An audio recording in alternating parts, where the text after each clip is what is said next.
దేవుని పరిశుద్ధమైన నామానికి మహిమ కలుగాక. దేవుని సన్నిధికి కూడా వచ్చిన మీ అందరికీ కూడా ప్రభు పేరిట వందనాలు. బాగున్నారా? నడుము నొప్పి తీవ్రంగా వేధిస్తుంది. ఎవరికో చెప్పొద్దు. నాకు 2 విషయాలు ఆరాధనలో చూపిస్తూ వచ్చాడు దేవుడు. ఆరాధనకు ముందే 2 విషయాలు కనిపిస్తూ వచ్చినాయి. అదేంటంటే నడుము నొప్పి స్టార్ట్. అది నడుము నొప్పి కాస్త అది ఎక్కడికి వస్తుందంటే ఛాతీలోనికి ఎగదంతా ఉంది. మరి ఎత్తొద్దు, చేయొద్దు. ఎందుకు ఎత్తొద్దు అన్నానంటే తర్వాత చెప్తాను. నేను ఈ ప్రాబ్లంని ఫేస్ చేస్తున్నటువంటి వారు ఎవరైతే ఉన్నారో వారు ఇంకొక మాట దేవుడు బయలుపరిచిన మాట. అదేంటంటే ఆల్రెడీ గత కాలంలో ఇదే ప్రాబ్లం నిమిత్తం ప్రార్థించగా మీకు విడుదల ఇచ్చాడు. విడుదల ఇచ్చిన తర్వాత కూడా మరలా అదే ప్రాబ్లం కొనసాగుతూ ఉంది. ప్రార్థన చేయడం, విడుదల పొందుకోవడం, మరలా అది ఆ ప్రాబ్లం రావడం, మరలా ప్రార్థించడం, విడుదల పొందుకోవడం, అది కంటిన్యూ అవుతూ ఉంది. ఈ ఈ ఈ ప్రాబ్లం ఎవరైతే కలిగి ఉన్నారో వారికి దేవుడు చెప్పమన్నటువంటి మాట అదేంటంటే, ఓసారి ఎఫెసీయులకు రాసిన పత్రిక, అపోస్తలుడైన పౌలు ఎఫెసీయులకు రాసిన పత్రిక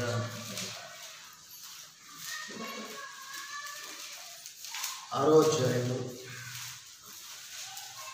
14వ వచనం. ఎలాగనగా మీ నడుమునకు సత్యము దట్టు కట్టుకొని నీతిను మైమరుపు. చాలా కొంచెం స్పష్టంగా చదువుతారా? మీ నడుమునకు సత్యమును దట్టి కట్టుకొని నీతి అను మైమరుపు తొడుక్కొని. చాలా దేవుడు చెప్పిన మాట ఏంటంటే, పరిశుద్ధాత్మ దేవుడు పదే పదే నడుము నొప్పి అలా బాధ పెట్టడానికి కారణం, స్వస్థత దేవుడు ఇచ్చినప్పటికీ మరలా అదే బలహీనతలోనికి వెళ్ళటానికి కారణం, విడిపించేటువంటి దేవుడు పదే పదే బలహీనతని అనుమతిస్తాడా అంటే, దేవుడు బలహీనతను అనుమతించట్లా, మనమే బలహీనతకి డోర్స్ ఓపెన్ చేస్తున్నామనే మాటను దేవుడు చెప్పారు. ఎందుకు ప్రభు స్వస్థపరిచినప్పటికీ మరలా అదే బలహీనత రిపీట్ అవుతుంది అంటే,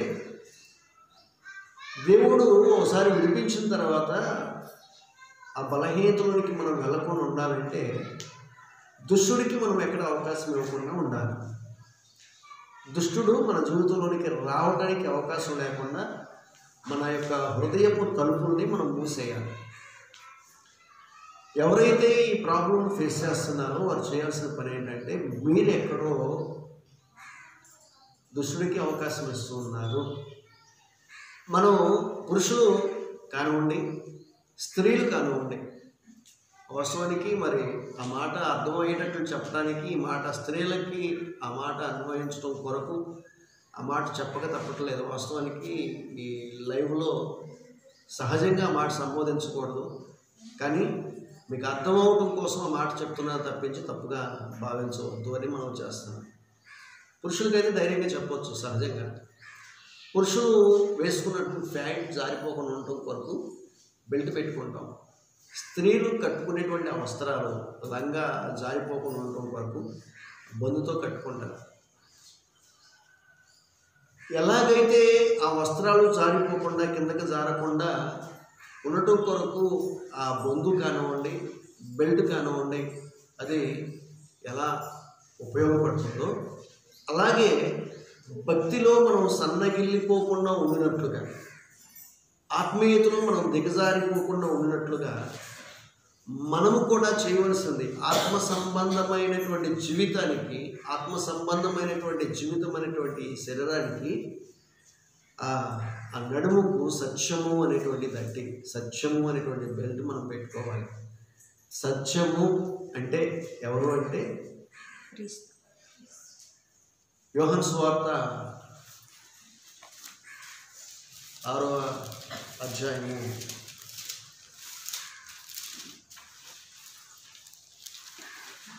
14వ అధ్యాయం ద్వారా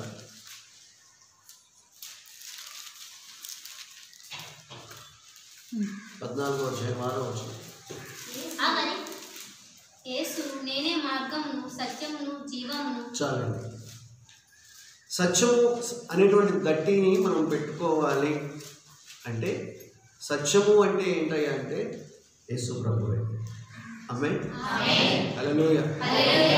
అంటే ఒక వ్యక్తి పటిష్టంగా ఉండాలి అన్నా, ఒక వ్యక్తి చక్కగా నిలవబడాలన్నా, ఒక వ్యక్తి చక్కగా పని చేయాలన్నా, ఆ వ్యక్తి శరీరం అంతటికి ఆధారమైంది ఏంటంటే నడుమే. నడుము గనక పని చేయకపోతే ఆటోమేటిక్గా ఆ వ్యక్తి జీవితం అంతా వేస్టే. నడుమే మూలం శరీరం అంతటికి. క్రింద ఉన్నటువంటి కాలు, అరికాలు మొదలుకొని ఈ 20 వరకు కూడా ఉన్నటువంటి భాగాన్ని, ప్లస్ ఈ తల మొదలుకొని ఈ నడుము వరకు ఉన్నటువంటి పొట్ట దిగువ భాగం వరకు ఉన్నటువంటి భాగాన్ని, ఈ రెండింటిని కలిపేది ఆ నడుము దగ్గర ఉన్నటువంటి జాయింట్. ఎక్కువగా పెయిన్ వచ్చేది కూడా అక్కడే వస్తుంది, ఆ జాయింట్ దగ్గరే చాలామందికి ఇప్పుడు స్టార్ట్ అవుతుంది. అక్కడ వచ్చేటువంటి నొప్పి ఎందుకు అలా బాధ పదే పదే దేవుడు స్వస్థత ఇచ్చినప్పటికీ పదే పదే ఆ బలహీనతలకు ఎందుకు వెళ్తున్నారు అంటే, మీ ఆత్మ సంబంధమైన జీవితానికి మార్గదర్శిగా ప్రభువుని పెట్టుకోవట్లేదు. ప్రభువుని ఆశ్రయం చేసుకుంటున్నారు కానీ ఆ ప్రభువు చిత్త ప్రకారంగా ప్రవర్తించడం లేదు. అర్థమయ్యే భాషలో చెప్పాలంటే, ప్రభువుకి ఇష్టమైన రీతిలో బ్రతకటం లేదు, ప్రభువుకి ఇష్టమైనట్లుగా మనం ప్రవర్తించడం లేదు, ప్రభువు చిత్తాన్ని మనం నిర్వహించడం లేదు, ప్రభువునే గురిగా పెట్టుకుని ప్రయాణం సాగించడం లేదు అనేటువంటి మాటని పరిశుద్ధాత్మ దేవుడు ఈ ఉదయకాలంలో బయలుపరచడం జరిగింది.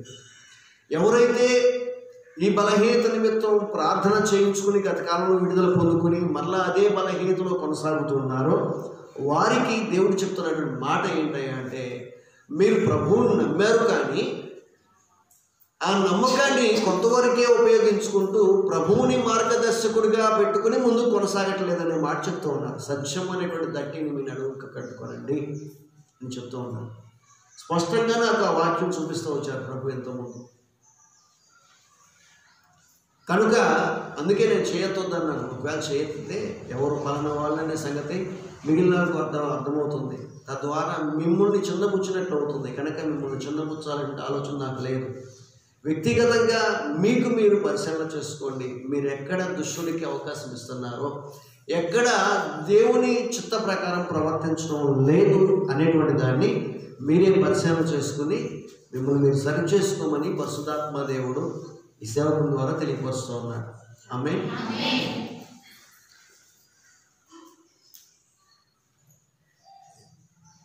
రైట్, మనం ఈరోజు వాక్య భాగంలోకి వెళ్ళిపోదాం. ఇక అయితే దానిలోకి వెళ్ళడానికి ముందుగా ఎంతసేపు ఆలోచించింది ఏంటంటే, ఇంకో మాట ఏదో చెప్దామని చెప్పేసి అనుకున్నాను, దాన్ని మర్చిపోయాను. ఆ మాట గుర్తుకు వస్తుంది, ఆలోచించాను, జ్ఞాపకం వచ్చింది. నేను నిన్న మన రోజు డైలీ మెసేజ్ పెట్టేటువంటి వాక్య భాగం కొరకు నేను ఇమేజెస్ చూస్తూ ఉన్నప్పుడు నాకు ఒక ఇమేజ్ కనిపించింది నిన్న. అదేంటంటే, యేసు ప్రభు వలె నడవటానికి ప్రయత్నం చేయటం కాదు కానీ, జాగ్రత్తగా అర్థం చేసుకోండి, యేసు ప్రభు ముందు నడుస్తున్నాడు. ఆ ఇమేజ్లో వెనక కొంతమంది భక్తులు నడుస్తూ ఉన్నారు. యేసు ప్రభు ఎట్లయితే అడుగులు వేస్తున్నారో అట్లాగే అడుగులు వేస్తూ, యేసు ప్రభు ఎట్లయితే ఆ శరీర కాళ్ళని చేతులను ఎట్లా శరీరాన్ని కదుపుతూ నడుస్తున్నారో అలాగే కదుపుతూ అలాగే నడవటానికి ప్రయత్నం చేస్తున్నారు వెనక ఉన్నటువంటి వాళ్ళు. ఆ ఇమేజ్ అక్కడ ఉండి దాని క్రింద ఉన్నటువంటి కొటేషన్ ఏంటంటే, యేసు ప్రభువు వలె నడవటం కొరకు ప్రయత్నం చేయటం కాదు కానీ యేసు ప్రభువుని అనుసరించడానికి ప్రయత్నం చేయండి. ఆమేన్. యేసు ప్రభువుని అనుసరించాలి అనేటువంటి మాట అందులో రాయబడి ఉంది. అంటే చాలామంది యేసు ప్రభువులాగా ఉండటానికి, ఒక వ్యక్తిలాగా మిమిక్రీ చేసేటువంటి వాళ్ళు ఆయా వ్యక్తుల యొక్క మాటలని అలాగే మాట్లాడటానికి ప్రయత్నం చేసి మాట్లాడతారు. చంద్రబాబు నాయుడు గారు, వైఎస్ రాజశేఖర రెడ్డి గారు, చిరంజీవి గారు, బాలకృష్ణ గారు, ఇట్లా రకరకాల వ్యక్తుల్ని ఆ మాటల్ని అనుకరించి అట్లాగే వాళ్ళే మాట్లాడుతున్నారా అన్నట్లుగా మిమిక్రీ చేస్తారు. నిజానికి మిమిక్రీ మాత్రమే, అది నిజానికి వాళ్ళ అంటే కాదు, అసలైనటువంటి వాళ్ళు కాదు, కానీ దానికి మిమిక్రీ చేసి అదే అనుకరించి వాళ్ళ వల్లే మాట్లాడటానికి ప్రయత్నం చేస్తున్నారు. నిజానికి వారు కాదు కదా. అట్లా మనం యేసు ప్రభువులాగా నడవటానికి, లేకపోతే యేసు ప్రభువులాగా ఉంటున్నటువంటి భక్తుల్లాగా మనం కనపరుచుకోవటం కాదు, కానీ ఆయనను అనుసరించి నడవండి అని చెప్తున్నాడు. అంటే ఆయన చేసిన పనులు మనం చేయాలి, ఆయన నడిచినటువంటి నడతను మనం నడవాలి, ఆయన చెప్పినటువంటి మాటలు మనం చెప్పడం కాదు, కానీ ఆ మాటలను చేసి చూపించాలి. మన జీవితమే యేసు వలె ఉండాలి. ఆమేన్. మనం అలా ప్రవర్తించాలి అనేటువంటి మాట దాని యొక్క సారాంశమై ఉంది. ఆమేన్. మన నడుముకు సత్యము అనేటువంటి దట్టి కట్టుకోవటం అంటే అర్థమేంటయ్యా అంటే మనము మరొక యేసు ప్రభువు వలె జీవించాలి. ఆమేన్. యేసు ప్రభు చిత్తాన్ని మనం పాటించాలి. యేసు ప్రభు చిత్తానికి వ్యతిరేకమైంది ఎక్కడా మన జీవితంలో ఉండటానికి వీలు లేదు. ఎక్కడైతే మీకు పదే పదే ఓసారి విడుదల పొందిన తర్వాత కూడా మరలా పదే పదే అదే బలహీనతలోకి వెళ్తున్నటువంటి వారు ఎవరైతే ఉన్నారో వారు గమనించవలసిన మాట ఇది. అందుకే నేను ఇప్పుడు దాని నిమిత్తమై డెలివరెన్స్ ఇవ్వడానికి ప్రయత్నం చేయాలి. దేవుడు నాకు ఆ వాగ్దానం ఇచ్చిన తర్వాత ముందు రాగానే పాటలు ప్రారంభించగానే దేవుడు చూపించడం మొదలుపెట్టాడు. ప్రభు ప్రతిరోజు ఇదే పని అవుతుంది, రోజు అదేనా, రోజు నడుము నొప్పి, తలనొప్పి, కాళ్ళ నొప్పి కోసమేనా, నేను చేయను అని చెప్పేసి కూర్చున్నా. ఎందుకు చేయను అంటే రోజు అదే బలహీనత ఎందుకు కలుగుతుంది నాకు అది దానికి సమాధానం కావాలి. రోజు అదే బలహీనత ఎందుకు కలుగుతుంది సమాధానం కావాలంటే అప్పుడు దేవుడు చెప్పిన మాట దానికి సమాధానం ఏంటి. సో ఇప్పుడు నేను డెలివరీస్ ఇచ్చే కన్నా దాన్ని వాళ్ళే డెలివరీస్ ఇచ్చుకుంటే బెటర్ కదా అని చెప్పేసి అన్నాను. నేను పాటలు పాడుతూనే ఆ పాటలలో నేను కొనసాగుతూనే దేవుడితో మాట్లాడుతూ ఉన్నాను. వాళ్ళే డెలివరీస్ ఇచ్చుకుంటే బాగుంటుంది కదా, మరి ఏం చేయాలి? అప్పుడు దేవుడు ఈ మాట చెప్పారన్నమాట, నడుముకు సత్యం అనేటువంటి దట్టి కట్టుకోండి. ఆమేన్. హల్లెలూయా, హల్లెలూయా, హల్లెలూయా. ఇప్పుడు ఆల్రెడీ నొప్పి తగ్గింది. మీకు ఈ మాట చెప్పడానికి ముందు కూడా నొప్పి ఉంది, ఆల్రెడీ నొప్పి రికవర్ అయినప్పుడు. ఆమేన్. హల్లెలూయా, హల్లెలూయా. మన బాధలు బలహీనతలు పదే పదే రిపీట్ అవడానికి కారణం మనం ఎక్కడో తప్పిపోతున్నాం. ఆమేన్. నిన్న శుభవార్త టీవీ ఎవరు చూసారా? 1:30కి చూడాల, మనకు వద్దులే.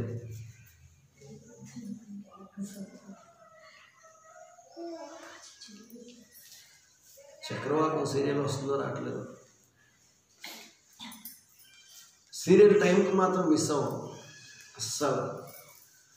సినిమా పలానా సినిమా వస్తుందంటే ఆ టైంకి మాత్రం మిస్ అవ్వం, అవి చూడాలి. కానీ దేవుని సంబంధమైన మాటలు వస్తున్నాయంటే వస్తే మాకేంటంట. నిజానికి నాకు తెలియదు నిన్న సందేశం వస్తుందన్న సంగతి. 10 నిమిషాల పాటు 7 నిమిషాలు ఏదో సందేశం వచ్చిందట. కొంతమంది సేవకులు కలిపి దానిలో ఇవ్వడం జరిగింది నిన్నటి మెసేజ్లో. నాకు తెలియదు. ఆ తర్వాత మెసేజ్ అయిన తర్వాత ఓ వ్యక్తి ఫోన్ చేశారు. ఫోన్ చేసి, అయ్యా మీ మెసేజ్ వచ్చింది టీవీలో, అది దాన్ని చూస్తూ దాని కింద ఫోన్ నెంబర్ ఉంది, దాన్ని చూసి మీకు ఫోన్ చేస్తున్నానని చెప్పి చెప్తూ వచ్చారు. ఇదేంటి మెసేజ్ రావడం ఏంటి అని చెప్పేసి అంటే, వచ్చిందా ఎప్పుడే నేను చూశానని చెప్పేసి ఆయన చెప్తే నేను ఓపెన్ చేస్తే అప్పటికే అది అయిపోయింది. అప్పుడు నాకు అర్థమైందనమాట, ఓకే కొంతమంది మెసేజ్ కలిపి దాన్ని ముక్కలు ఈరోజు ఇచ్చారని చెప్పేసి. రైట్. నేను ఎందుకు చెప్తున్నానంటే ఆయన ఫోన్ చేసి చెప్పినటువంటి మాట, అయ్యా నాకు పలానా బలహీనతలు ఉన్నాయి, నేను పలానా చర్చికి వెళ్తాను, నాకు ఈ సమస్య ఉంది, దానికోసం ప్రార్థన చేస్తారని చెప్పేసి ప్రార్థన చేయించుకోవడానికి ఫోన్ చేశాను అని చెప్తూ, ఈ బలహీనత నాకు రావడానికి కారణం ఏంటి ప్రభు అని చెప్పేసి రాత్రంతా నేను నిద్రపోకుండా దేవుని సన్నిధిలో ప్రార్థన చేస్తూ వచ్చానయ్యా.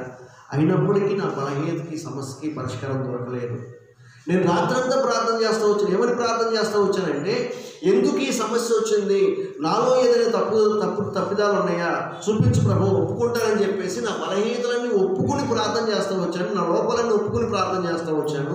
ఇంకా నా లోపాలు ఏమున్నాయో నాకు అర్థం కావట్లేదయ్యా, నాకు ఇంకా బలహీనత తగ్గలేదు, ఎందు నిమిత్తం బలహీనత వస్తుందో నాకు అర్థం కాలేదయ్యా, నా కోసం ప్రార్థన చేస్తారా అని చెప్పేసి ఆయన ఫోన్ చేసి ప్రార్థన చేయించుకోవడం జరిగింది. నేను ఎందుకు ఈ మాట చెప్తున్నాను అంటే, మనకి ఏదైనా బలహీనత వస్తే, ఏదైనా సమస్య వస్తే దీనికి కారణం ఏమిటి అని చెప్పేసి దేవుడి దగ్గరే మనం అడిగి దానికి పరిష్కారముగా ఒక సమస్యకు ముందు మనలో ఏదైనా లోపం ఉంటే ఆ సమస్య రావడానికి హేతు అవుతుందనేటువంటి కనీస గ్రహింపు మనకు కలగాలి. కనీస గ్రహింపు కలిగి ఆ సమస్యకు పరిష్కారం నిమిత్తమై దేవుడి దగ్గర ప్రార్థన చేయడానికి ముందుగా మన లోపాలను సరిచేసుకుంటూ మనం దేవుడి సన్నిధిలో క్షమాపణ ప్రార్థన చెప్పాలి. అలా క్షమాపణ ప్రార్థన చేసినప్పుడు ఆటోమేటిక్గా ఆ బలహీనత నుంచి విడుదల కలుగుతుంది. ఏదైనా లోపం ఉన్నప్పుడు ఆటోమేటిక్ కలిగింది. మనలో లోపము లేకుండా ఎప్పుడూ పవిత్రంగా ఉండాలని పరిశుద్ధాత్మ దేవుడు మన నుంచి కోరుతూ ఉన్నారు. ఆమేన్. హల్లెలూయా. నేను పరిశుద్ధుని గనక మీరు కూడా పరిశుద్ధులుగా ఉండాలయ్యా అని పదే పదే దేవుడు మాట్లాడుతూ ఉండగా మనలో ఎక్కడైతే అపవిత్రత చోటు చేసుకుంటుందో అక్కడ ఆటోమేటిక్గా సమస్య అనేది మన జీవితంలోనికి రావడం మొదలవుతుంది. కనుక ప్రియమైన బిడ్డలారా, మీ జీవితాలను ఎల్లప్పుడూ కూడా ప్రభువుకి ఇష్టమైన రీతిలో నడుచుకోమని ఓ సేవకునిగా మనం చేస్తూ ఉన్నాను. ఆమేన్. కారణం ఏంటంటే మనం ఒక ప్రత్యేకమైనటువంటి వారు, దేవుని చేత ఏర్పాటు చేయబడినటువంటి వారు, దేవుడు కోరుకున్నటువంటి వారు. నీరసం ఉందా? టిఫిన్ చేసి రాలేదా? భోజనం చేసి రాలేదా? ఆమె చెప్పడానికి కూడా దేవుని చేత ఏర్పాటు చేయబడి. ఓకే, సరే. ఏంటంటే ఏర్పాటు చేయబడితే అని అనుకుంటున్నారు తప్పించి ధైర్యంతో కూడినటువంటి మాట నోటి నుంచి రావట్లేదు. చలిపడుతుందా? ఎలా ఉంది?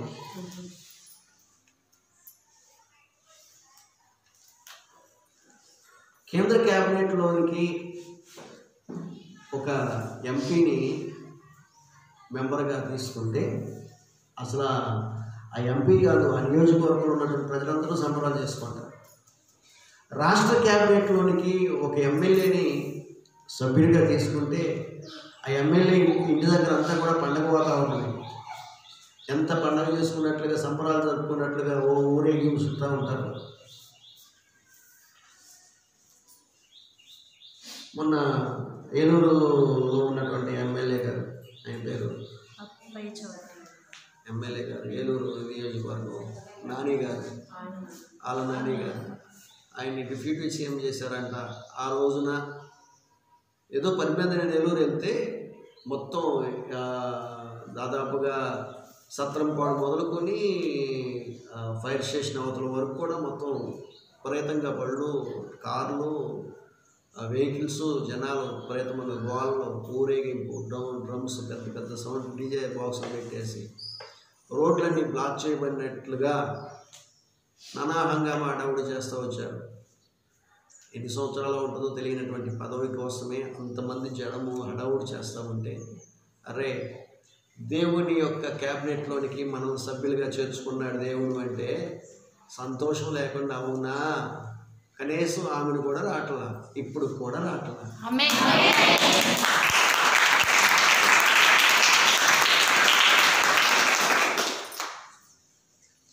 దేవుడు మనల్ని ఏర్పాటు చేసుకున్నాడు అంటే దాని అర్థం ఏంటి? సామాన్యమైన సంగతి. లోకాలను పరిపాలన చేసేటువంటి రాజు అండి ఆయన. శాశ్వత కాలం పరిపాలన ఉంటాయింది. ఆమేన్. శాశ్వత కాలము ఉండేటువంటి ఆయన పరిపాలనలో ఆయన ప్రజలుగా ఉండటం కొరకు, ఆయన బిడ్డలుగా ఉండటం కొరకు దేవుడు మనల్ని ఏర్పాటు చేసుకుంటే అయితే ఏంటంట అన్నట్లుగా చూస్తే ఉపయోగం ఏముంది?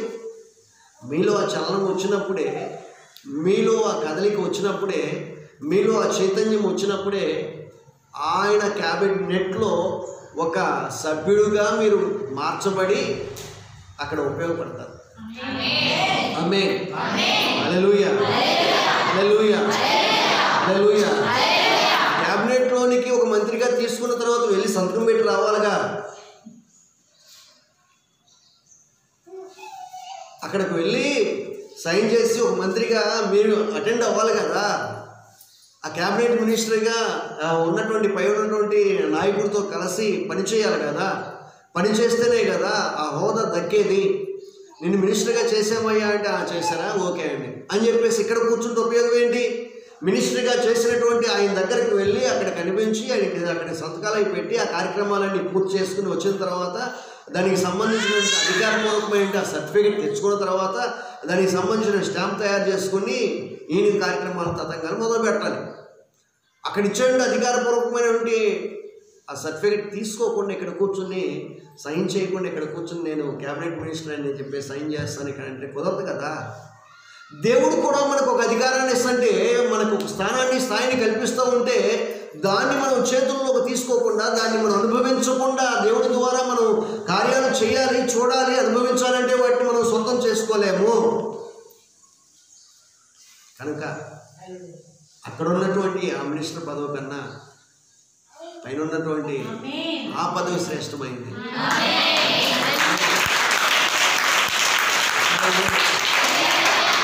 హల్లెలూయా, హల్లెలూయా, హల్లెలూయా. ఓ ప్రత్యేకమైనటువంటి వారు మనం. ఆ ప్రత్యేకతని మనం కనపరుద్దాం, ఆ ప్రత్యేకంగానే మనం జీవిద్దాం. ఈ సంవత్సరం ముగింపులో దేవుడు మన నుంచి దాన్ని కోరుతున్నాడు. ఎక్కడ మనం దారి తొలగిపోయాము ఈ సంవత్సరంలో, ఎక్కడ మనము దేవునికి వ్యతిరేకంగా ప్రవర్తిస్తూ వచ్చాము, ఎక్కడ మనము దేవుని సంతోషపరచలేదు అనేటువంటి సంగతుల్ని ఇప్పటి నుండే పరిశీలన చేసుకొని, సహజంగా చాలామంది హడావుడిగా డిసెంబర్ 31 నైట్ సాక్ష్యం చెప్పాలి కనుక ఆ రోజు 31 మార్నింగ్ నుంచి మొదలు పెడతారు. ఏం చెప్పాలి మార్నింగ్ నుంచి కూడా కాదు, మధ్యాహ్నం నుంచి చేస్తారు, లేకపోతే సాయంత్రం నుంచి ఆలోచిస్తారు, లేకపోతే కొంతమంది అప్పటికప్పుడు ఆలోచించుకుని దేవుడు నా జీవితంలో చాలా కార్యాలు చేశాయండి, అవి చేసి చేశాయని చెప్పేసి పోయేటువంటి సంగతి చెప్పేసి చేసిన కార్యాల గురించి చెప్తా తప్పించి తప్పిపోయినటువంటి విధానాన్ని జ్ఞాపకం చేసుకోవాలి. ఈరోజు పరిశుద్ధాత్మ దేవుడు మనకు చెప్తున్నటువంటి మరొక మాట ఏంటంటే, ఈ సంవత్సర కాలంలో దేవుడు చేసినటువంటి కార్యాలను జ్ఞాపకం చేసుకుందాం. దానికన్నా ముందుగా దేవునికి ఎక్కడ అవిధేయత చూపించాము అన్న సంగతిని జ్ఞాపకం చేసుకుందాం. దేవుని మనసును ఎక్కడ బాధ పెట్టాము అనే సంగతిని మనం జ్ఞాపకం చేసుకుందాం. దేవుణ్ణి ఎక్కడ దుఃఖ పెట్టాము అనే సంగతిని మనం జ్ఞాపకం చేసుకుందాం. జ్ఞాపకం చేసుకుని ఆ విషయంలో మనం దేవునికి దగ్గర పశ్చాత్తాపడి ఈ వారం రోజుల్లో దేవుని దగ్గర నుంచి ఒక క్షమాపణ పత్రాన్ని పొందండి. ఎందుకు పొందాలి అంటే, రానున్నటువంటి కాలము చాలా కఠినమైనటువంటి కాలం, గడ్డు కాలం, సమస్యలతో కూడినటువంటి కాలము. 2021 సంవత్సరం భయంకరమైనటువంటి సంవత్సరంగా మారిపోతుంది. కనుక అటువంటి భయంకరమైనటువంటి ఆ సంవత్సరములో మనం బ్రతుకుని సుఖముగా వెళ్ళబుచ్చాలి అంటే, మనలో ఉన్నటువంటి లోపాలను సరిచేసుకుని దేవుని చిత్తానికి అప్పగించుకుని, దేవుని కృపకు అప్పగించుకుని ముందుకు కొనసాగితే తప్పించి ఈ సంవత్సరంలో దేవుని ప్రజలు క్షేమం ఉండటం కష్టం. రాబోయేటువంటి సంవత్సర కాలంలో దేవుని ప్రజలు భద్రంగా ఉంచబడటం కష్టం. భద్రంగా కాపాడబడాలి, దేవుని కృపలో నడిపించబడాలంటే ఇప్పటి నుండే జాగ్రత్త పడాలి. ఆమేన్. కనీసం ఇప్పటి నుండన్నా జాగ్రత్త పడటం మనం ప్రయత్నిద్దాం. ప్రయత్నించి మన జీవితాన్ని దేవుడి కాపుదలకు అప్పగించుకుందాం. ఆమేన్. హల్లెలూయా, హల్లెలూయా, హల్లెలూయా. ఒకవేళ జాగ్రత్త పడకుండా ఈయన ఇట్లాగే చెప్తాడులే అని నిర్లక్ష్యంగా ఉంటే నేను చేయగలిగింది ఏం లేదు. ఎందుకంటే ఈరోజు నేను చెప్పాలనుకున్న అంశం గత 14 అంశాలు చెప్పుకొని బాప్తిసం పొందినటువంటి వాళ్ళకి కలిగేటువంటి మేలుల్లో 14 మేలులు చెప్పుకొని 15వ మేలులోకి వెళ్ళిపోదామనేటువంటి ఆలోచనలో దాన్ని ముందు పెట్టి కూర్చున్నాను. నేను అది చెప్పడానికి ముందు పెట్టుకుని కూర్చున్నాను. అది చెప్పడం కొరకే ఆ రెఫరెన్స్ కూడా తీసి కూర్చున్నాను. కానీ ఎందుకో దేవుడు పరిశుద్ధాత్మ దేవుడికి హెచ్చరిక చేస్తూ ఉన్నాడు. కనుక నేను చెప్తాను, ఇంత హెచ్చరిక చేస్తున్నప్పటికీ కూడా నిర్లక్ష్యంగా మీరు ఉంటే ఎవరేం చేయలేరు. మీ జీవితానికి మీరే బాధ్యులు. కనుక నిర్లక్ష్యాన్ని విడిచిపెడదాం, దేవుని మాటలు లక్ష్యం ఉంచుదాం, మన జీవితాలను మనం సరి చేసుకుని దేవుడికి ఇష్టంగా నడుచుకుందాం. ఆమేన్. అటువంటి కృప దేవుడు మనకిచ్చి దేవుని దృష్టిలో యోగ్యులుగా మనం మార్చుగాక. ఆమేన్, ఆమేన్.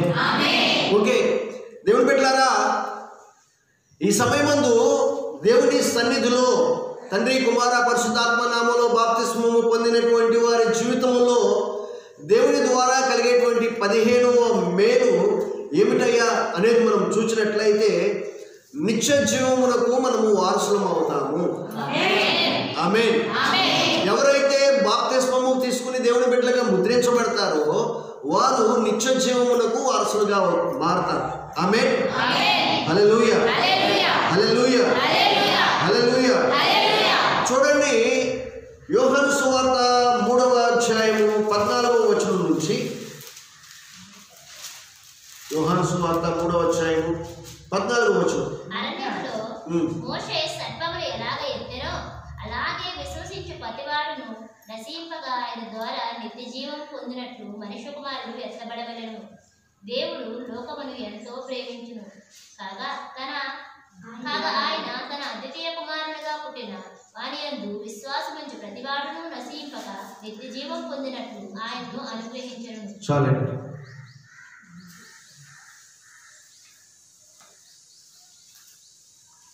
ఇశ్రాయేలు జనాంగము దేవుని ద్వారా నడిపించబడుతూ, దేవుని ద్వారా విడిపించబడి ఐగుప్తు బానిసత్వం నుంచి కనాను దేశానికి ప్రయాణం చేస్తున్నటువంటి పరిస్థితుల్లో ఇశ్రాయేలు అనేక మార్లు దేవునికి విరోధంగా సనిగినటువంటి వారై, మునిగినటువంటి వారై, తిరుగుబాటు చేసినటువంటి వారై, దేవుని మనసును గాయపరిచినటువంటి వారై, దేవుని మాట విననటువంటి వారై, దేవుని చిత్తానికి లోపడినటువంటి వారై అనేక మార్లు మోషేకి, దేవునికి, దేవుని దాసులకి వ్యతిరేకంగా ప్రవర్తిస్తున్నటువంటి పరిస్థితుల్లో దేవుడు వారి మధ్యలోనికి తాపకరమైనటువంటి సర్పములను పంపించి వారిని సంహార దూతకు అప్పగించినట్లుగా కనిపిస్తూ ఉంటుంది.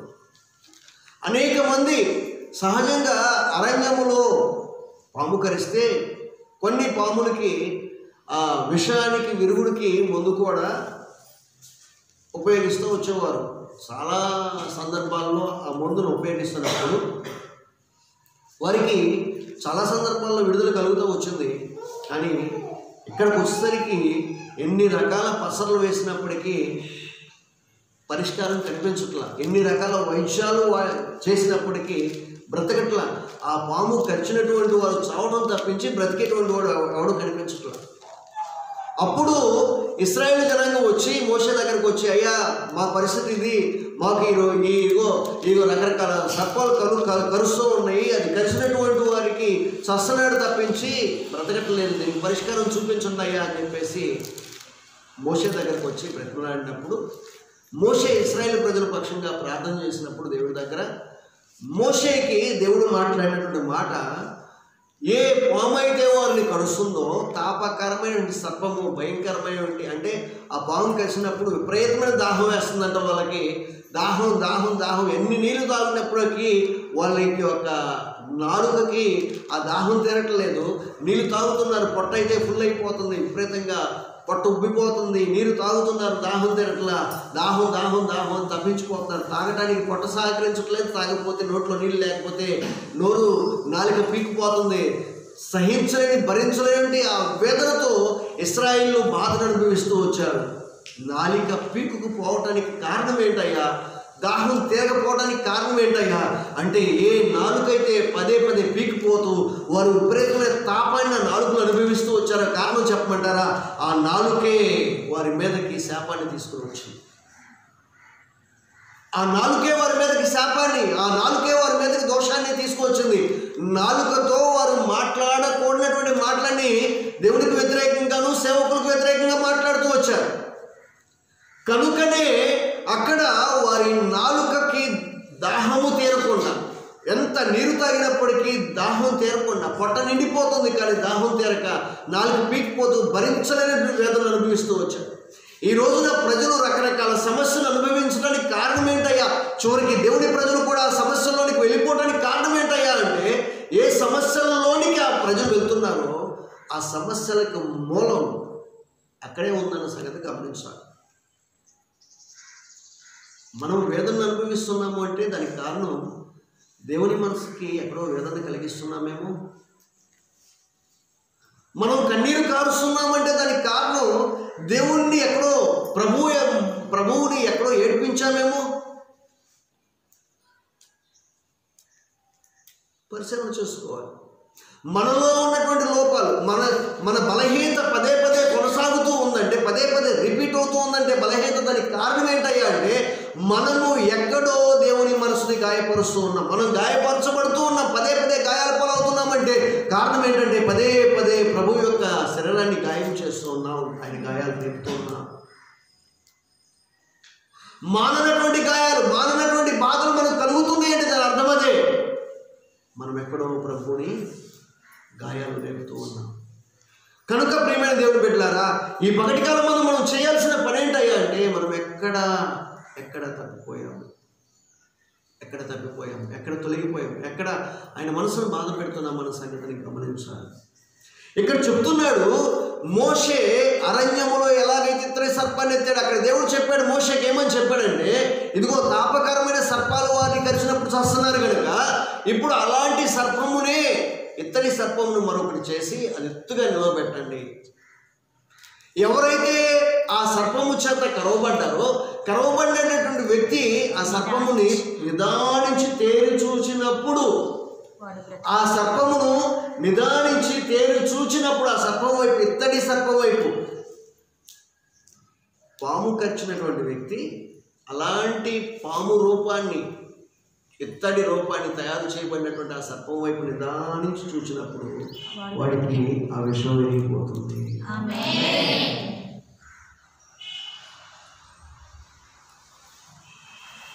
అది ఇశ్రాయేలు జనాంగానికి దేవుడు చెప్పినటువంటి మాట తప్పించి ఈ రోజున అదే పాము రూపాన్ని చేసుకుని పూజ చేయమని చెప్పాల దేవుడు. బైబిల్లో ప్రతిదానికి అర్థం ఉంది, ప్రతిదానికి వివరణ ఉంది. ఈ రోజున ప్రజలు చేస్తున్నటువంటి పొరపాటు అదే. ఇశ్రాయేలీలకు ఉన్నటువంటి ఆ తప్పిదాన్ని నివారణ కొరకు ఇత్తడి సర్పం వైపు నిదానించి చూడండి అని చెప్పాడు. ఎందుకయ్యా ఇత్తడి సర్పాన్ని నిదానించి చూడాలి అని చెప్పాడు అంటే, ఆ ఇత్తడి సర్పానికి ఎట్లా అయితే అది ఎత్తబడిందో దాని వైపు అలా తేరి చూచినప్పుడు, అంటే దానివైపు ఆ ఇత్తడి సర్పం ఎత్తబడినట్లుగా, అరణ్యంలో ఇత్తడి సర్పం ఎత్తబడినట్లుగా కల్వరి కొండ మీద ప్రభువైనటువంటి యేసుక్రీస్తు వారు శిలువ మీద ఆయన శరీరము ఎత్తబడింది. ఆ శరీరం వైపు, ఆ శిలువ వేయబడినటువంటి ఆ శరీరం వైపు ఎవరైతే తేరి చూస్తారో, అయ్యా ఇంతగా నువ్వు గాయపరచబడ్డావా, నీ శరీరం అంతా కూడా నిలువెల్ల నాగటి చాల వలె దున్నబడిందా, ఎందుకు దున్నబడింది అనేది మనం చూస్తే, ఆ శరీరము ద్వారా మనం చేసిన దోషములు, శరీరము ద్వారా మన శరీరము ద్వారా మనం చేసిన తప్పిదాల నిమిత్తమై ఆయన శరీరం అంతా నిలువెల్లా గాయములు పాలై, నిలువెల్లా దేహమెల్లా నాగటి చాల వలె దున్నబడింది అన్న సంగతి అర్థమవుతుంది అనే సంగతి తెలియపరచడం కొరకు ఇతని సర్పం వైపు చూడమని. ఎందుకయ్యా మీ చేతులకి అలా ఆ మేకులు కొట్టబండి అనేది మనం చూస్తే, ఆలోచన చేస్తే, ఇదిగో మీ చేతుల ద్వారా చేయలేనటువంటి పాపములు చేశారు కనుక ఆ పాపములు నివారణ చేయబడటం కొరకు, ఆ పాపముల నిమిత్తమై వచ్చినటువంటి శాపమును పరిహరించడం కొరకు ఆ చేతులకి గాయాలయ్యి, చేతులకు మేకులు కొట్టబండి అయ్యా అనే సంగతి మీకు అర్థమవుతుంది. ఎందుకయ్యా పాదాలకు మేకులు కొట్టబండి అంటే, ఆ పాదములు నడవకూడనటువంటి స్థలంలోకి వెళ్ళి చేయరాని పాపములన్నీ చేస్తూ వచ్చినాయి కనుక పాదముల ద్వారా చేసినటువంటి పాపాన్ని పరిహరించడం కొరకే ఆయన పాదాలకి మేకులు కొట్టబడి. ఎందుకయ్యా ఆయన డొక్కలో బల్లెపు పేటు పొడవబడింది అని చెప్పేసి అంటే, ఈ శరీరము ద్వారా, పొట్ట ద్వారా చేయి తినకూడనటువంటి పదార్థాలన్నీ తిని పొట్టని కలవశపరుచుకున్నాం. వద్దన నిషేధించబడినటువంటి పదార్థాలు, నిషేధించబడినటువంటి అన్నీ కూడా తిని తెచ్చుకున్నటువంటి పాపాన్ని పరిహరించడం కొరకు ఆయన పొట్టలో పల్లెని పోడుకోవడం. ఎందుకయ్యా ఆయన తలకు ముళ్ళ కిరీటం పెట్టబడింది అనేది మనం ఆలోచన చేస్తే, ఈ తలలో, ఈ మెదడు ద్వారా, ఈ మనసు ద్వారా మనము చేయకూడనటువంటి ఆలోచనలన్నీ, మనం పాపం చేయడానికి ముందు, పాపంలో పడిపోవడానికి ముందు ఇదే కదా కారణం.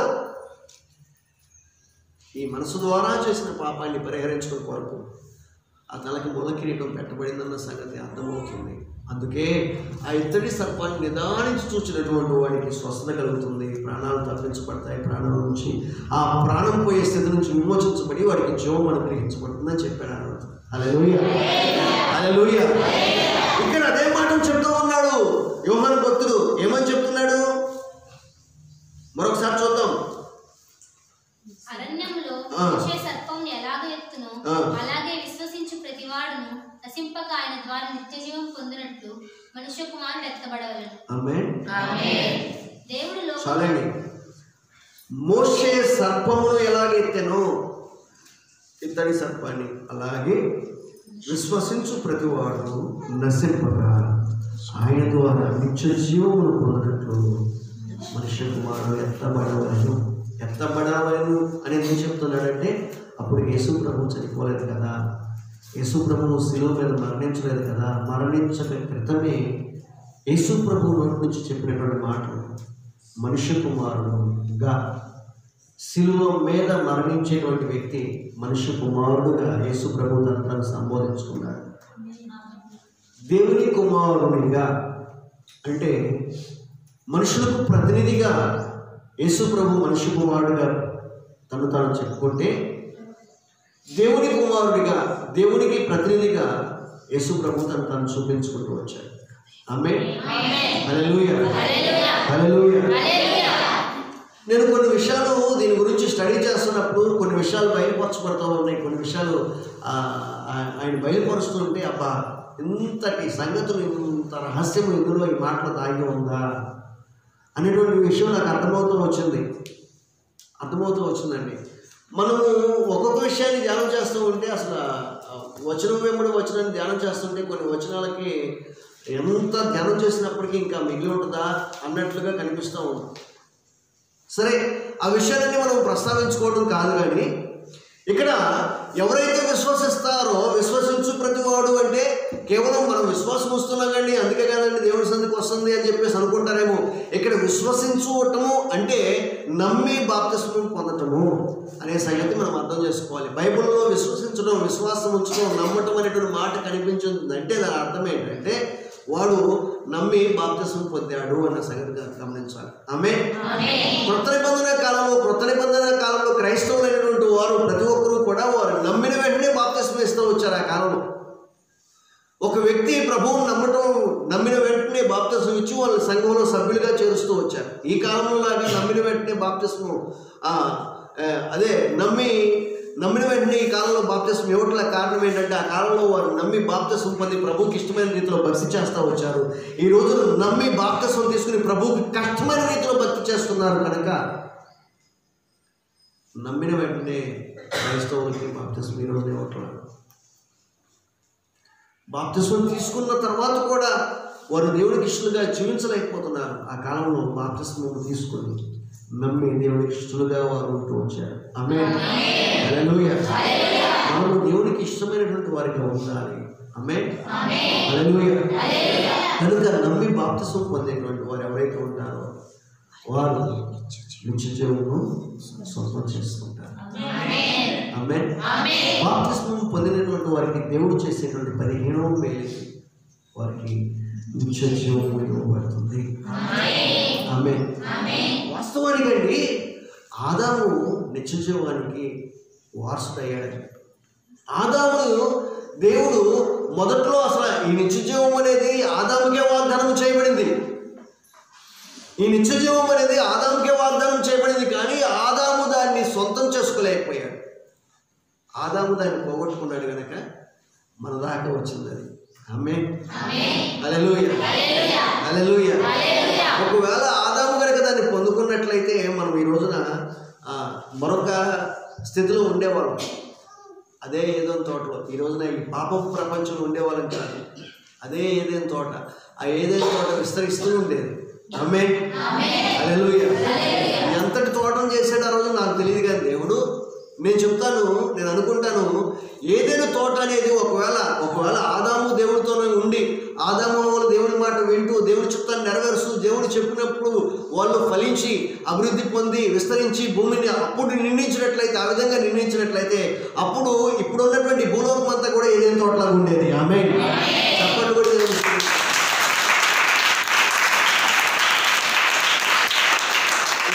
ఎక్కువ టైం చప్పట్లు కొట్టదండి. కొద్దిగా 2-3 సార్లు టపటప్ప కొట్టేసి ఆపేద్దాం. మీరు కంటిన్యూగా చప్పట్లు కొడతా ఉంటే నేను ఆపాల్సి వస్తుంది కనుక 2-3 సార్లు అట్లా కొట్టేసి ఆపేద్దాం. ఓకే, ఆ 2-3 సార్లు కలిసి కొడదాం ఒకసారి. ఆమేన్. హల్లెలూయా.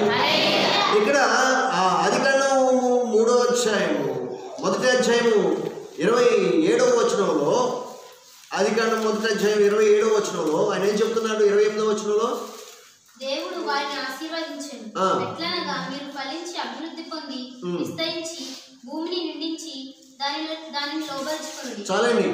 మీరు ఫలించి అభివృద్ధి పొంది విస్తరించి భూమిని నిండించి అనేటువంటి మాట ఉంది. భూమిని నిండించి. ఇంకా భూమి నిండిందా? నిండలా. భూమి మీద చాలా ఖాళీ ఉంది. కొన్ని ఊర్లు వెళ్తుంటే ఆ ఊర్లో చాలా కొన్ని ఇళ్ళే కనిపిస్తాయి. ఆ ఊరికి ఇంకొక ఊరికి చాలా భూభాగం కనిపిస్తూ ఉంటుంది వేస్ట్గా. ఇంకా నిండాల్సిన భూమి చాలా ఉంది. ఇక్కడ దేవుడు చెప్తున్నాడు, మీరు ఫలించి అభివృద్ధి పొంది విస్తరించి భూమిని నిండించండి. దేవుడికి ఇష్టమైన రీతిలో భక్తి చేస్తూ ఉన్నట్లయితే ఈ భూమి నింపబడేటంతగా ఏదైనా తోటని మార్చేవాడు. ఇంకో మాట చెప్పాలంటే ఈ భూలోకం అంతా కూడా ఏదైనా తోటగా దేవుడు చేసేవాడు. ఆమేన్. ఆ తోటలో మనం సంతోషంగా జీవించేవాడు. ఆమేన్. హల్లెలూయా, హల్లెలూయా. ఆ రోజున ఆదాము దాన్ని వినియోగించుకోలేకపోయాడు కనుక ఈ రోజున ఈ పాపం ప్రపంచంలో ఈ పాపం నుంచి విడుదల కలిగించడం కొరకు ప్రభువైనటువంటి యేసుక్రీస్తు వారు ఈ లోకంలోకి రావాల్సి వచ్చింది. ఆయన ద్వారా మనకు విడుదల. ఆమేన్. హల్లెలూయా. చూడండి 3వ అధ్యాయం 22-23 వచనాలు. ఆదికాండం 3వ అధ్యాయం 22-23 వచనాలు. అప్పుడు దేవుడైన యెహోవా ఇదిగో మంచి చెడ్డలను ఎరుగునట్లు ఆదాము మనలో ఒకని వంటి వాడాయను. కాబట్టి అతడు ఒకవేళ తన చెయ్యి చాచి జీవవృక్ష ఫలమును కూడా తీసుకొని తిని నిరంతరము జీవించునేమో అని దేవుడైన యెహోవా అతడు ఏ నేల నుండి తీయబడును దాన్ని సేద్యపరచుటకు ఏదోని తోటలో నుండి అతన్ని పంపివేశాను. చాలండి. ఒకవేళ అతడు చెయ్యి చాపి జీవవృక్ష ఫలమును కూడా తీసుకుని తిని నిరంతరము జీవించలేము. అంటే అంతవరకు ఆదాము ఏం చేశాడంట? ఏమి చేయలేదంట. అంటే ఏదైనా తోటలో చాలా ఫలాలు తిన్నాడు కానీ ఒక ఫలం మాత్రం తిల్లా. అదేంటంటే జీవవృక్ష ఫలం. ఏంటని?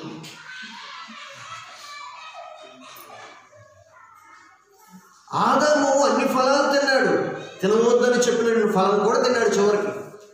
కానీ జీవవృక్ష ఫలం తినండి అయ్యా అని చెప్పిన ఫలాన్ని తినలా. ఈ రోజు మనిషి చేస్తున్న దౌర్భాగ్యకరమైన పరిస్థితి ఏంటి చెప్పమంటారా? దేవుడు చేయమన్న పని చేయట్లా, వద్దు అనే పనే చేస్తా ఉన్నాడు. ఆ రోజు ఆదాము చేసిన దానికి మనం తిట్టుకుంటూ ఉన్నాం, ఆదాము మీద సడుగుతూ ఉన్నాం. ఆదాము తప్పు చేయకుండా ఉంటే బాగుండు కదా, మరి ఈ పరిస్థితి వచ్చేది కాదని చెప్పుకుంటూ ఉన్నాం. మరి మనం చేస్తుంది ఏంటి? చేయొద్దని దాన్ని ఆదాము చేశాడు. ఆయన చేయకుండా ఉండి నాకు ఈ తిప్పలు తప్పేగా అంటున్నాం, కరెక్టే. మరి మనం చేస్తుంది ఏంటి? చెయ్యమన్న దాన్ని చేయట్లేదు, చేయవద్దన్న దాన్ని ఈ రోజున మనిషి ఇట్లా చేసుకుంటూ వెళ్తున్నాడు. అన్ని రకాల ఫలాలు తిన్నాడు కానీ జీవవృక్ష ఫలం తినమన్న దాన్ని తినలా. ఎప్పుడు తినటానికి మనసు కలుగుతుందంట? చేయవద్దన్న పని చేసి అతిక్రమం చేసినప్పుడు నిత్యము ఒకవేళ అతిక్రమంతో జీవిస్తాడేమో అని. దేవుడు ప్రేమ లేనటువంటి వాడు, అందుకే ఏదైనా తోటలోంచి ఆదాముని గెట్టేశాడని చెప్తారు కొంతమంది. ప్రేమ కలిగినటువంటి వాడైతే ఏదైనా తోటలో ఉంచవచ్చు కదా, తప్పు చేసిన తర్వాత దాంట్లో ఎందుకు తోసేశాడు అని చెప్పేసి చాలా చక్కగా క్వశ్చన్ చేస్తారు. దేవుడే కనుక ఏదైనా తోటలో ఆదాము ఉంచినట్లయితే తప్పనిసరిగా అప్పుడు చేయవద్దన్నటువంటి పని అప్పుడు చేశాడు. ఇప్పుడు కూడా ఆ జీవవృక్ష ఫలము చేయి చాపి కోసుకుని తిన్నట్లయితే నిత్యము కూడా పాపంలోనే జీవించేవాడు. ఇక పాపము నుంచి బయటపడేటువంటి అవకాశం మనిషికి ఉండేది కాదు. అందుకే ఆ జీవవృక్ష ఫలం తినకుండా దాని నుంచి బయటికి తోసాడు ఆదాము. దేవుడు ఆదామును ప్రేమించాడంటారా? ప్రేమించలేదంటారా? ప్రేమించాడు కనుకనే ఏదైనా తోటలో తోస్తాడు. ఒకవేళ ఆ జీవవృక్ష ఫలాన్ని అప్పుడు తిన్నట్లయితే ఆదాము పాపములోనే జీవిస్తూ తరతరాలకి సంతానాన్ని పెంచుకుంటూ వెళ్ళేవాడు. ఇంకో మాట చెప్పమంటారా? మనిషి చేసినటువంటి పాపాన్ని బట్టే కదా మానవునికి ఇన్ని రకాల బాధలు సమస్యలు కలుగుతూ ఉన్నాయి. దేవుడు మనిషిని ఎంతగా ప్రేమించాడో అర్థం చేసుకోండి.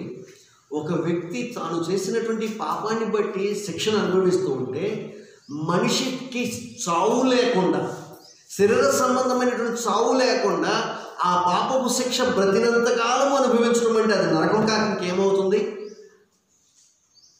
మనిషికి చావు లేకుండా శరీరముతోనే బ్రతికి ఇంకా కలకాలము యుగాలు తరతరాలు అట్లా బ్రతుకుతూ బ్రతుకుతూ బ్రతుకుతూ పాపపు శిక్షను అనుభవించడం ఎంత దౌర్భాగ్యకరమైన జీవితం.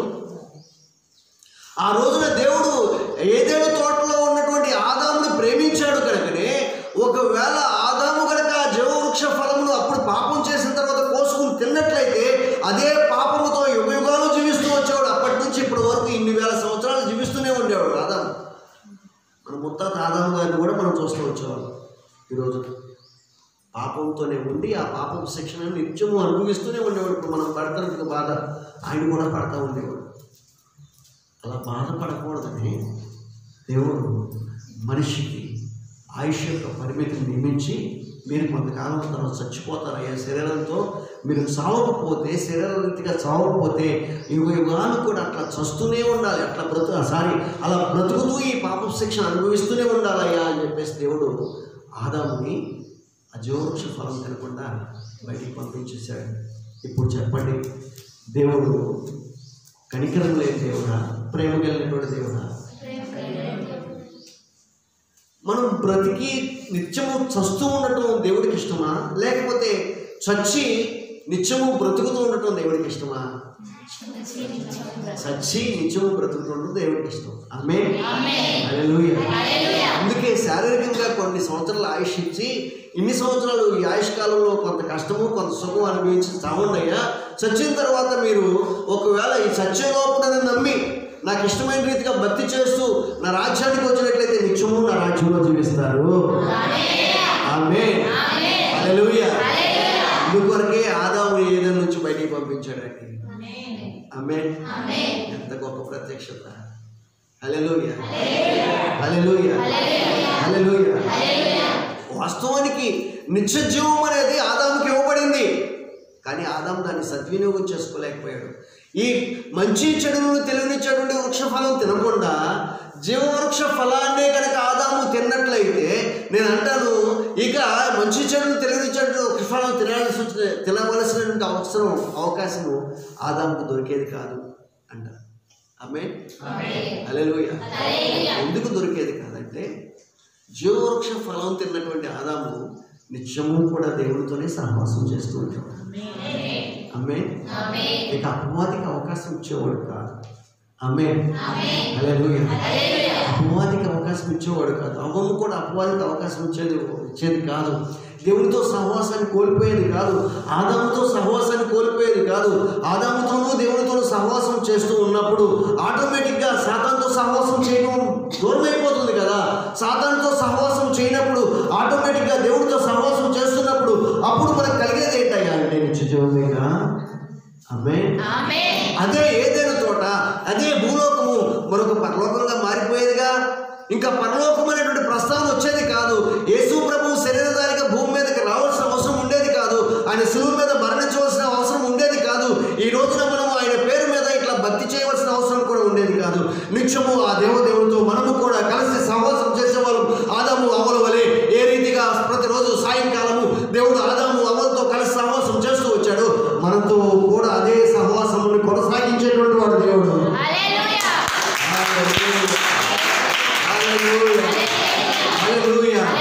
ఆ దేవుడితో సహవాసము కోల్పోయామండి. ఈ రోజున ఆ దేవుడిని చూడలేకపోతున్నాం, దేవుడితో మాట్లాడలేకపోతున్నాం. అదే ఆదాము కనుక ఆ రోజున ఆ జీవవృక్ష ఫలాన్ని తప్పు చేయక మునుపు తిన్నట్లయితే ఆ భాగ్యం మనకి దక్కేది. మనం దేవుడిని చూసేవారు, మనం దేవునితో సమయం గడిపేవారు, మనం దేవునితో చట్టపట్టాలేసి నడిచేవారు.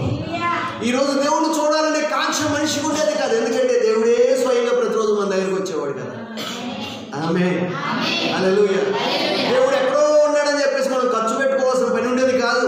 ఎక్కడికో వెళ్ళాల్సిన పని ఉండేది కాదు. ఆయన పేరు మీద కొన్ని లక్షల రూపాయలు తగలపోయాల్సిన అవసరం ఉండేది కాదు.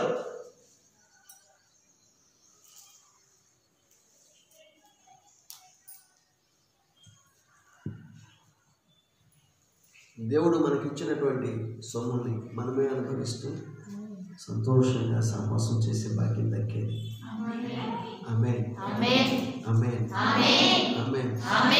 ఎంత ఖర్చు పెట్టినప్పటికీ దేవుడు కనిపిస్తున్నాడా? ఇంత ఖర్చు పెట్టినప్పటికీ దేవుడు మాట్లాడుతున్నాడా? ఇంత ఖర్చు పెట్టినప్పటికీ దేవుడితో సహవాసం చేస్తున్నామంటే లేదు కదా. అదే నా బాధ, అదే నా బాధ.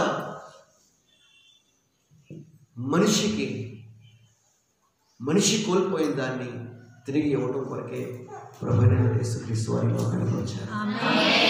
ఆమేన్. హల్లెలూయా, హల్లెలూయా.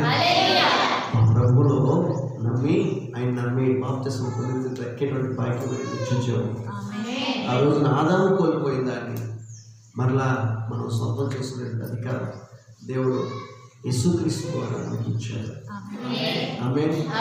అదే సహవాసం, ఆయనతో అదే సహవాసాన్ని, ఆదాము కలిగినటువంటి సహవాసాన్ని, ఆదాము కలిగినటువంటి సంబంధాన్ని, ఆదాము కలిగినటువంటి ఆ యొక్క నిత్య సంతోషాన్ని మనము కలిగి ఉండేటువంటి భాగ్యం ప్రభువునందు బాప్తిస్మం పొందినటువంటి వారికి దేవుడు ఇస్తాడు. ఆమేన్. హల్లెలూయా, హల్లెలూయా. తర్వాత మనము ఇంకొన్ని వివరణలు చూద్దాం.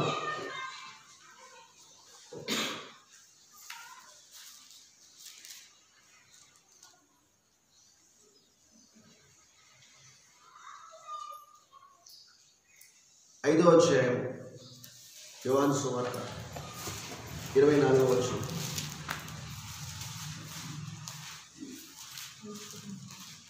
యోహాను సువార్త 5వ అధ్యాయము 24. నా మాట విని నన్ను పంపిన వాడి యందు విశ్వాసముంచువాడు నిత్య జీవం కలవాడు. వాడు తీర్పులోనికి రాక మరణంలో నుండి జీవంలోనికి దాటి ఉన్నాడని మీతో నిశ్చయంగా చెప్పుచున్నాను. ఆమేన్. ఒక మాట అందరూ నా వైపు చూడండి. యేసు ప్రభు చెప్తున్న మాట ఏంటంటే, నా మాట విని నన్ను పంపిన వాని యందు విశ్వాసం ఉంచువాడు నిత్య జీవము గలవాడు. ఆమేన్. హల్లెలూయా, హల్లెలూయా, హల్లెలూయా, హల్లెలూయా, హల్లెలూయా, హల్లెలూయా.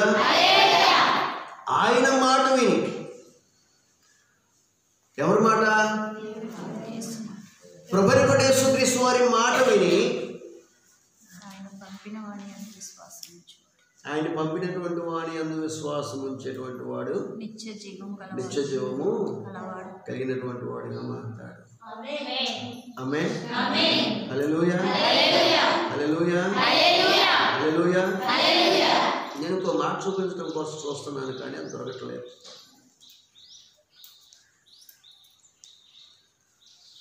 యేసు ప్రభువుని చూస్తే తండ్రిని చూసినట్లే, యేసు ప్రభువుతో మాట్లాడితే తండ్రితో మాట్లాడినట్లే అనేటువంటి మాట యేసు ప్రభువు చెప్తూ ఉంటారు. నన్ను చూసినటువంటి వాడు తండ్రిని చూసినట్లే, నాతో మాట్లాడినటువంటి వాడు తండ్రితో మాట్లాడినట్లే, నన్ను విశ్వసించినటువంటి వాడు తండ్రిని విశ్వసించినట్లే అని చెప్తారు. ఇక్కడ తండ్రి వేరు, యేసు ప్రభు వేరు అని చెప్పట్లేదు. అక్కడ నేను ఆయన ఏకమై ఉన్నామని చెప్తున్నారు. అవన్నీ చాలా రిఫరెన్స్లో ఉన్నాయి, అవన్నీ మీకు చెప్పట్లేదు. Okay, right. కనుక ఇక్కడ ఆయన చెప్తున్న మాట ఏంటంటే, నా మాట విని నన్ను పంపిన వాడి యందు విశ్వాసం ఉంచువాడు నిత్య జీవం కలిగినటువంటి వాడు. ఇక్కడ దేవుని మాట వినకుండా దేవుని మాటకి అవిధేయత ఆదాము చూపించాడు కనుక నిత్య జీవాన్ని కోల్పోయాడు. ఆదాము కోల్పోయినటువంటి ఆ భాగ్యాన్ని ప్రభువైనటువంటి యేసుక్రీస్తు వారి ద్వారా దేవుడు మనకి ఇచ్చాడు. చెప్పండి.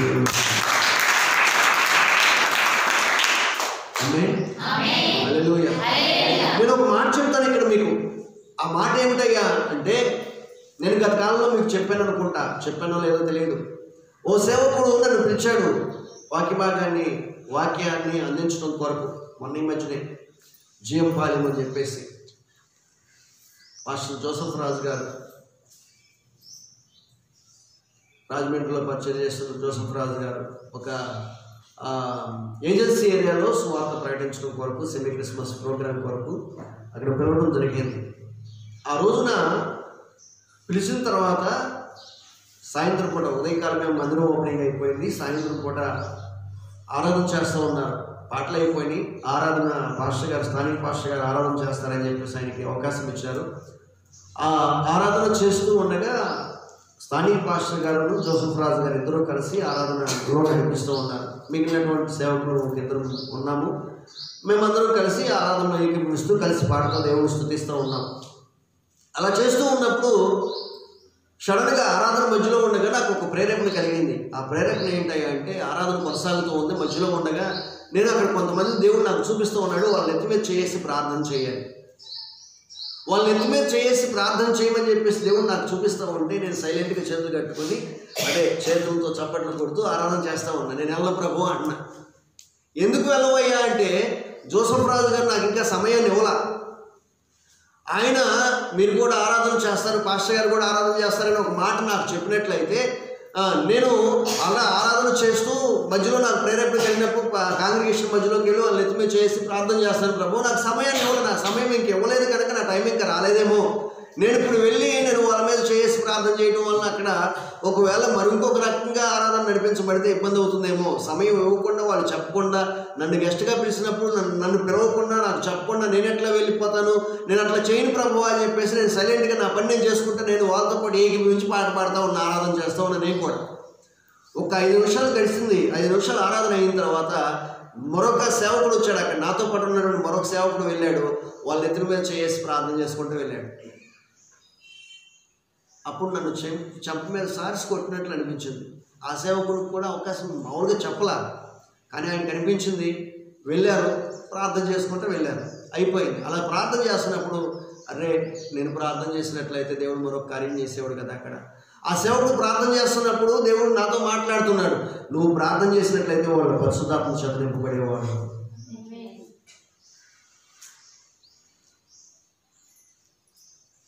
ఆ సేవకుడు ప్రార్థన చేస్తున్నప్పుడు నాకు బయలుపరిచాడు ఆ మాట, నువ్వు చేయకపోవటం వల్ల ఈరోజు నువ్వు దాన్ని కోల్పోయారు. అక్కడ దేవుడు మరొక మాట చెప్పాడు, ఒకవేళ నువ్వు వాడబట్టకి ఇష్టపడకపోతే నేను నిన్ను ప్రేరేపిస్తున్నప్పుడు, నేను నీకు పంపిస్తున్నప్పుడు నువ్వు వాడబట్టకి ఇష్టం లేకపోతే నీ స్థానంలో మరొకరిని ఉపయోగించుకుంటానయ్యా నేను అక్కడ స్పష్టంగా చూపిస్తూ వచ్చాడు. చంపే సార్సి కొట్టినట్టు అనిపించింది. అంటే అయిపోయిన తర్వాత విశ్వాసం ప్రార్థన అయిపోయిన తర్వాత భోజనాలు చేస్తున్నప్పుడు కొంతమంది వచ్చి మాట్లాడుతూ వచ్చారు, అయ్యా ఆరాధన చేస్తున్నప్పుడు మీరు వచ్చి నా దగ్గరకు వచ్చి చెప్తున్నారు, వాళ్ళు మీరు వచ్చి ప్రార్థన చేశారు కదా మాకు ఏదో ఒక నెమ్మది కలిగినట్టు అనిపించిందండి. నేను ప్రార్థన చేయలేదమ్మా, ఏమోనయ్యా మీరు వచ్చినట్లు అనిపించింది మాకు. లేదు అప్పుడు జోసెఫ్ గారు చెప్పింది, నేను జోసెఫ్ గారు ఆయన కళ్ళు మూసుకుని ఆరాధన చేస్తూ ఉన్నారంట. నేను కాదండి పలానా పాస్టర్ గారు వచ్చారంటే, ఓహో ఆయన అని చెప్పేసి అంటూ వచ్చాను. ఎందుకు ఈ మాట చెప్తున్నానంటే ఇప్పుడు ఆదాముకు దేవుడు నిత్యజీవాన్ని ఇవ్వడం కొరకు ఏదేలో జీవవృక్ష ఫలాన్ని ఇచ్చాడు, దాన్ని తినమన్నాడు, అన్నీ తినండి, కానీ మంచి చెడులు తెలివించే వృక్ష ఫలాన్ని తినొద్దంటే చేయొద్దన్నటువంటి పని చేసి చేయమన్న పని చేయలే. ఫలితంగా ఈ కీడు ఈ సమస్యను మనం తెచ్చుకుంటూ ఉన్నాం. దేవుడు మనకు ఇచ్చినట్టు ఒక అవకాశాన్ని మనం ఉపయోగించుకోకపోతే మన స్థానంలో మరొకరు ఉపయోగించుకుంటారు దాన్ని. అర్థమవుతుందా? దేవుడు ఒక ఆధిక్యతను మనకి ఇచ్చినప్పుడు ఆ ఆధిక్యతను మనం ఉపయోగించుకోకపోతే మరొకరిని దేవుడు అక్కడ వాడుకుంటాడు. ఆ పని మాత్రం ఆగిపోదు, ఆ పని జరిగిపోద్ది. కానీ ఉపయోగించుకోకపోతే దాని తాలూకా వచ్చే ఫలితాన్ని మనం కోల్పోతాం. దేవుడు నాకు స్పష్టంగా చూపిస్తూ వచ్చాడు, అరే నువ్వు ప్రార్థన చేయలేదురా, ఆధిక్యతను నువ్వు కోల్పోయావు, ఆ అవకాశం నువ్వు కోల్పోయావు, నువ్వు కాకపోతే ఇంకొకరిని ఉపయోగించుకుంటా. గమనించండి, దేవుని పనిలో పరిచర్యలో ఆయా బాధ్యతలు సేవకుని ద్వారా మీకు ఇవ్వబడుతున్నప్పుడు ఆ బాధ్యతలను స్వీకరించండి. ఆ బాధ్యతలను స్వీకరించి ఆ బాధ్యతలను చేపట్టి ముందుకు కొనసాగించండి. దేవుడు తగిన సమయం ముందు మిమ్మల్ని ఉన్నతమైన స్థితిలోకి తీసుకువెళ్తాడు.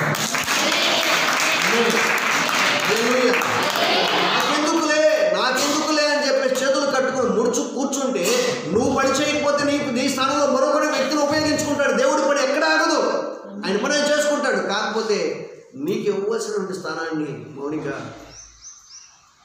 నీకు ఇవ్వవలసినటువంటి స్థానాన్ని నువ్వు పోగొట్టుకుంటావు.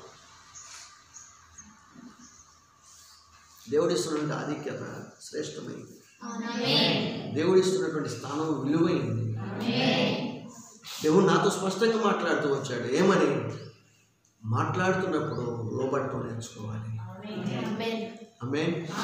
దేవుడి దగ్గర వెంటనే క్షమాపణ చెప్పాను నేను.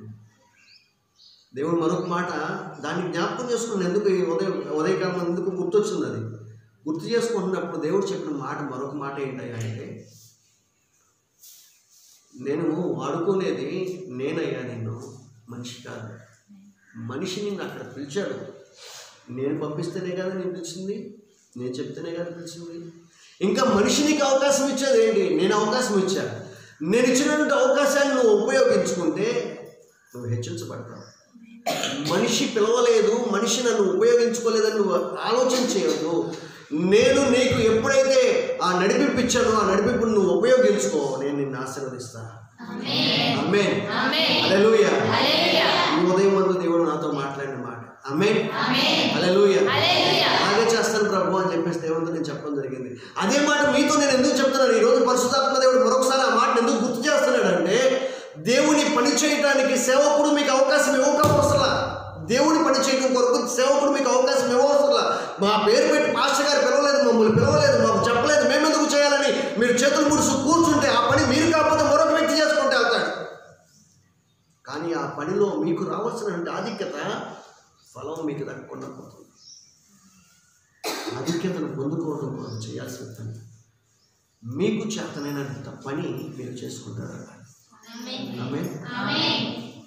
కొంతమంది అనుకుంటారు పాస్టర్ గారికి వాళ్ళంటే ఇష్టం, పాస్టర్ గారికి వీళ్ళంటే ఇష్టం, వాళ్ళకే పని చెప్తారు, వీళ్ళని పేర్లు పెట్టి పిలుస్తారు, మమ్మల్ని పిలవట్లేదు మాకెందుకని చెప్పేసి మీరు అనుకుంటారు. కానండి గమనించండి, ఎవరు అందుబాటులో ఉంటారో వాళ్ళని పిలుస్తారండి. ఒక మాట చెప్పాలంటే, ఎవరు అందుబాటులో ఉంటారో వాళ్ళని పిలుస్తారు. మొన్న మా అన్నయ్య మా వదినాలు మేనాడు చిన్నపిల్లాడుగా ఉన్నప్పుడు ఇంటికి వచ్చారు, అక్కడే ఉంటాడు. ఈ మధ్యకాలంలో ఏదో వాళ్ళ అమ్మ నాన్నలు చూడాలనిపించి వెళ్ళాడంట అక్కడికి. వాడు తల్లో నాలుగులాగా అయిపోయాడు. ప్రతిదానికి వాడి ఇంట్లో అందరికీ బాగా క్లోజ్ అయిపోయాడు ఇంటి దగ్గర. వాడు అక్కడికి వెళ్ళిపోయిన తర్వాత మొన్న మా అన్నయ్య రాత్రిపూట నిద్రలో అరే పోగులు అని పిలుస్తున్నాడంట, కలవరిస్తున్నాడంట. ఇంట్లో 2 కొడుకులు ఉన్నారు, కొడుకుల పేర్లు పిలవట్లా. చుట్టాల అబ్బాయిని ఇంట్లో కలిసిపోయినంట ఆ పిల్లాడు. ఊరు వెళ్తే వాడి పేరు పిలుస్తున్నాడంట నిద్రలో కూడా. ఎందుకు కలవరించాల్సి వచ్చింది? వాడి ఇంట్లో అట్లా కలిసిపోయాడు కనుక. వాడు లేకపోతే, వాడి స్పర్శ తగలకపోతే, వాడు అన్నయ్య దగ్గరే పడుకుంటాడు. వాడి స్పర్శ తగలకపోతే వాడికి ఏదో లోపం కనిపించినట్లుగా అనిపించిందేమో, కలవరిస్తున్నాడంట నిద్రలో. ఆ కలవరింత మన గురించి ఆత్మీయ తల్లిదండ్రులకు కలగాలండి. ఒక విశ్వాస గురించి అరే ఆ విశ్వాసం లేకపోతే ఆ కలవరింత తల్లిదండ్రులకు కలగాలి. ఆ కలవరింత కలిగేటట్లుగా ఆ పేరు పదే నాంచబడేటట్లుగా అంత కలయిక, అంత కలపోల్పుతనం విశ్వాసకి సేవకునికి మధ్య ఉండాలి. కలిసిపోయి ఉండాలి. తలలో నాలుగుగా మారాలి. ఎక్కడ ఏది ఉన్నా నేనున్నాను పాస్టర్ గారు అంటూ దగ్గరకు వచ్చేటువంటి వాళ్ళు కలవాలి. నేటి కాలంలో అటువంటి విశ్వాసం సంఖ్య తగ్గిపోతుంది కనుకనే ఆ విశ్వాసం జీవితాల్లో ఏమి పొందుకోలేనటువంటి వారుగా మారుతున్నారు. మీ జీవితాల్లో మేలు చూడాలంటే దేవునికి అందుబాటులో ఉండాలి, సేవకుడికి అందుబాటులో ఉండాలి, పరిచర్యలో అందుబాటులో ఉండాలి. ఎవరైతే అందుబాటులో ఉంటారో వారి జీవితాలు అద్భుతంగా మార్చబడతాయి.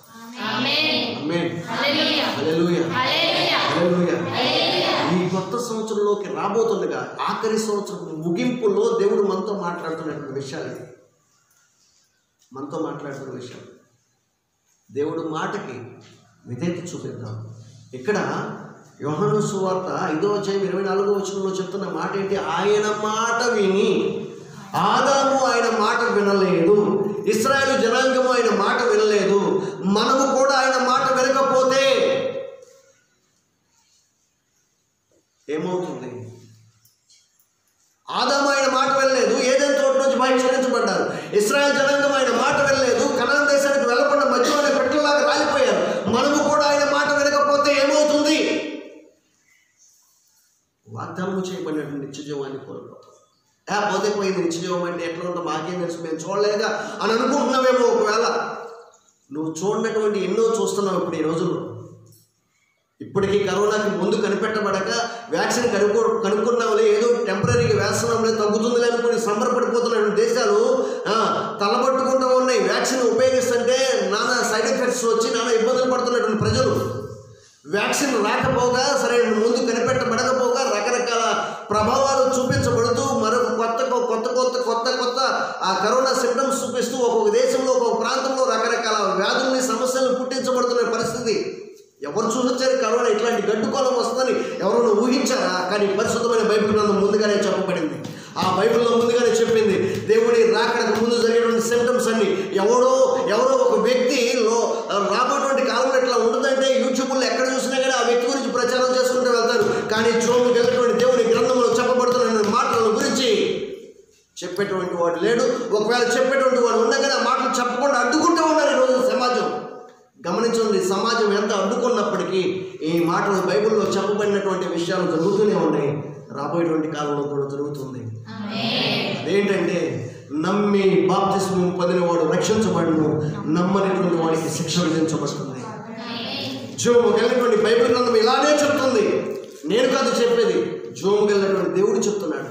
ఈ మాటకి విధేయత చూపించినటువంటి వాడు రక్షించబడతాడు. చివరికి అపోస్తుల కార్యం 13వ అధ్యాయం 46వ వచనం.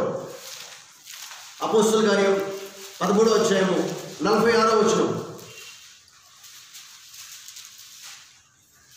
అప్పుడు పౌలును బర్నబాయు ధైర్యముగా ఇట్లండ్రి, దేవుని వాక్యము మొదట మీకు చెప్పుట ఆవశ్యకమే. అయినను మీరు దానిని త్రోసివేసి మిమ్మల్ని మీరే నిత్యజీవమునకు అపాత్రులుగా ఎంచుకొనుచున్నారు. కనుక ఇదిగో మేము అన్యజనుల యొద్దకు వెలుచున్నాము.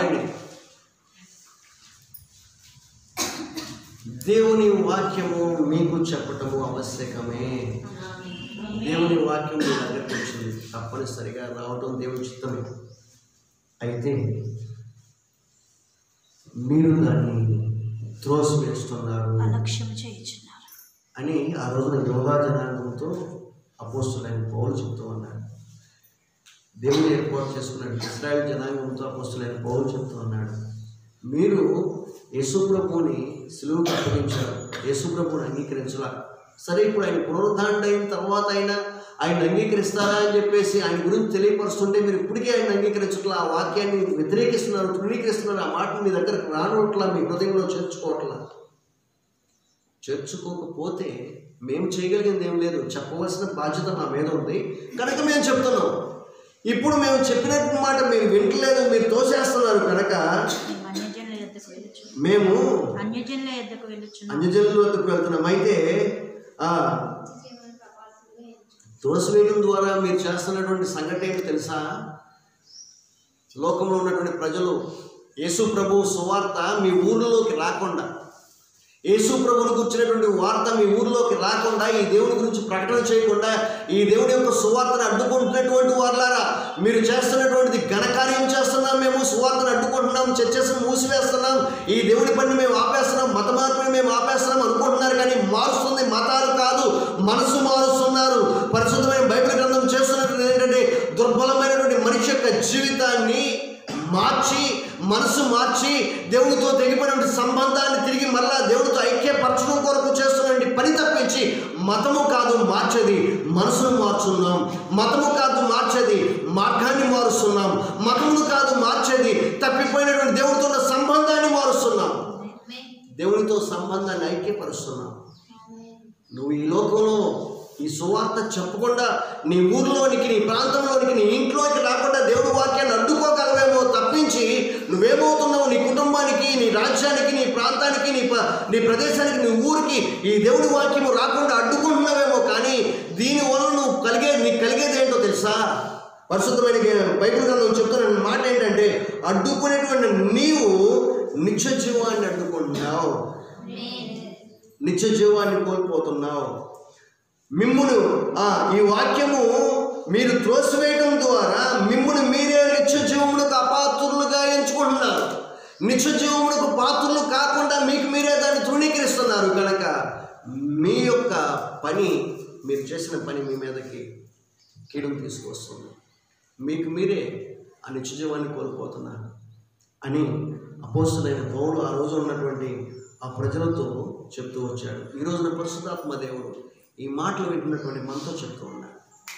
మీరు ఈ మాట, ఆయన మాట విని ఆయన నామములో బాప్తిసం పొందితే విశ్వాసం ఉంచినటువంటి వారు రక్షించబడతారు, నిత్య జీవములకు వారసులు అవుతారు. వినకపోతే నిత్య జీవాన్ని మీకు మీరే తోసివేసుకుంటున్నారు. ఈ సంవత్సరపు ముగింపు వారం, ఆఖరి వారంలో పరిశుద్ధాత్మ దేవుడు హెచ్చరిక చేస్తున్న విషయం అది. నమ్మి బాప్తిసం పొందుతారా, రక్షించబడతారా? నమ్మకుండా త్రోసివేస్తారా? శిక్షకు గురవుతారు. ఏది కావాలి? రక్షణ కావాలా? శిక్ష కావాలా? నమ్మిన వాళ్ళు రక్షించబడరు, నమ్మని వారికి శిక్ష విధించబడుతుంది. ఆదాము దేవుని మాట వినకపోవడం వలన నిత్య జీవము లాంటి ఏదైనా తోటను పోగొట్టుకున్నాడు. ఇశ్రాయేలు జనాంగం దేవుని మాట వినకపోవడం వలన పరమ కణానికి చేర్చబడకుండానే అరణ్యంలో పిట్టల్లాగా రాలిపోయారు. నవీన ఇశ్రాయేలుగా పిలువబడుతున్న మనము అదే దేవుని మాట, యేసు ప్రభు మాట వినకపోతే అదే ఆదాము పోగొట్టుకున్న నిత్యజీవము యేసు ప్రభు ద్వారా మనకి ఇవ్వబడుతుండగా దానిని మనం పోగొట్టుకుంటాం. ఆదాము పోగొట్టుకున్నట్లుగా, ఇశ్రాయేలు జనాంగం పోగొట్టుకున్నట్లుగా మనం కూడా పోగొట్టుకుంటాం. ఈ రోజున వారి గురించి మనం చెప్పుకుంటూ అరే ఎందుకు చేయదార్చుకున్నారా ఇంత భాగ్యం అనుకుంటున్నాం. రేపు రోజున మన గురించి చెప్పుకునేటువంటి వారు ఉండరు, కానీ మనమే దాన్ని తలపోసుకుంటూ ఉంటాం. అరే ఆ రోజు చెప్పినప్పుడు పాస్టర్ గారు చెప్పినప్పుడు వెళ్ళలేదు, ఎంతోమంది చెప్పినప్పుడు వెళ్ళలేదు, వినకపోవడం వల్ల ఈ నరకమును ఎట్లా కాలుతున్నాను, అగ్ని ఆరట్లేదు, పురుగు చావట్లేదు అని చెప్తున్నటువంటి మాట ఆ రోజు కనుక ఆదాము ఆ జీవవృక్ష ఫలాన్ని ఒకవేళ కోసుకుని తిన్నట్లయితే, ఎప్పుడు పాపం చేసిన తర్వాత కోసుకుని తిన్నట్లయితే, ఇంకో మాట దేవుడు సాయంత్రం కూడా వచ్చాడు కదా, ఆ వచ్చే లోపే వీళ్ళకి సిగ్గు తెలిసి వాళ్ళు దాక్కున్నారు కదా, ఒకవేళ మంచి చెట్టు తెలివినిచ్చేటువంటి వృక్షఫలం తిన్న తర్వాత వెంటనే జీవవృక్షఫలం కోసుకుని తిన్నట్లయితే ఆదాముకి చావు ఉండేది కాదు, నిత్యము బ్రతుకుతూ చస్తూ ఉండేవాడు. ఆదాము ఆ పని చేయలే, దేవునికి స్తోత్రం, హల్లెలూయా. ఆ రోజున ఆదాముతో పాటు మనం కూడా ఈ రోజు భూమి అంతా కూడా భూమి అంతా ఎప్పుడో నిండిపోయేది, ఒకరినొకడు ఇంకా కొట్టుకుని చస్తూ ఒకరినొకడు చంపుకోవడానికి లేదు. ఇక బ్రతికి ఉండగానే ఇక ఎట్లుండేది ఒకసారి ఆలోచన చేసుకోండి. బ్రతికి ఉండగానే మనిషిని పీక్కు తింటామంటే ఎట్లా ఉంటుందో, బ్రతికి ఉండగానే. ఎందుకంటే జనాభా పెరిగిపోతే భూమి మీద, అసలు జనాభా లేకపోతే తక్కువ ఉంటేనే మనకు ఆహారం దొరకట్లా, రేట్లు పెరిగిపోతూ వచ్చినాయి. అంతమంది భూమి పుట్టింది మొదలుకొని, అదే మనిషి భూమి మీద మనిషి ఉన్నది మొదలుకొని ఈ రోజు వరకు కనుక మనిషి కనుక బ్రతికి ఉన్నట్లే ప్రతి ఒక్కరు బ్రతికుంటే ఆహారం ఎక్కడ దొరికేది? ఒకరినొకరు పీక్కు తింటాం తప్పించి ఎంత పీక్కున్నప్పటికీ ఇది సాగు వచ్చేది కాదు. నిత్యము కూడా పుట్టే శరీరం పుడతా ఉంటే పీక్కు తింటం మొదలవుతూ ఉంటే ఇక మనిషికి ఉండేటువంటి వేదన ఎట్లా ఉంటుందో, నరకం అంటే ఎట్లా ఉంటుంది ఇక్కడే అనుభవించేవాళ్ళు అప్పుడు తెలిసేది. ఆ స్థితి నరకంలో ఉంటుంది. ఇప్పుడు ఈ ప్రభువుని అంగీకరించినటువంటి వాడు నిత్యనరకంలో కాలుతూ ఉంటే ఆ స్థితి ఉంటుంది. ఇక్కడ పుట్టే శరీరం పుడతా ఉంటే, కాలే శరీరం కాలుతూ ఉంటే, ఆ సున్నితమైన ఆ దేహం మీద ఆ అగ్ని కాలుతూ ఉంటే, గంధకము లాంటి అగ్ని పడుతూ ఉంటే అబ్బా ఎంత భయంకరంగా ఉంటుందో ఆ వేదన. ఎవరు చూసొచ్చారు అనేటువంటి ఆ ప్రశ్నకి సమాధానం అక్కడ దొరుకుతుంది. అది రాకమునిపే, ఆ పరిస్థితి రాకమునిపే నమ్మి బాప్తిస్మము పొందమని దేవుని బిడ్డగా, దేవుని సేవకుడిగా మీ అందరికీ మనం చేస్తూ ఉన్నాను. నమ్మక బాప్తిస్మం పొందక తృణీకరించినటువంటి వారు దేవుని శిక్షకి, నరకానికి వాసులు అవుతారు. అటువంటి నరకపు శిక్ష నుంచి తప్పించుకోవాలనే దేవుడు మరొక అవకాశాన్ని మనకి ఇచ్చాడు. ఆమేన్. ఈ అవకాశం ఉండగానే దాన్ని ఉపయోగించుకోండి, దేవుని రాజ్యానికి వాసులు కండి. ఆమేన్. హల్లెలూయా, హల్లెలూయా. దేవుని యొక్క ప్రేరేపణ చేత, ఆలోచన చేత చెప్తున్నాను. జనవరి 1వ తారీఖు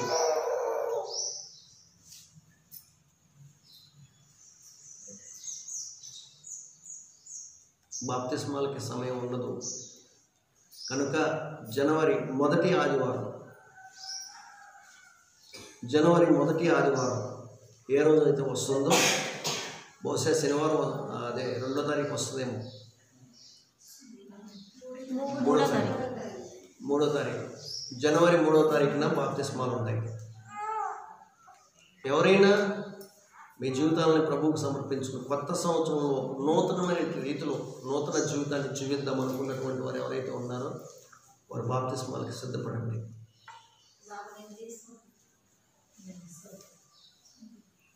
మీ జీవితాన్ని ప్రభువుకు సమర్పించండి, ప్రభువుకి ఇష్టమైనట్లుగా బ్రతకండి, నిత్య జీవానికి వారసులు కండి. అటువంటి కృప, సమాధానాలు దేవుడు మనందరికీ ఇచ్చి నడిపించునుగాక.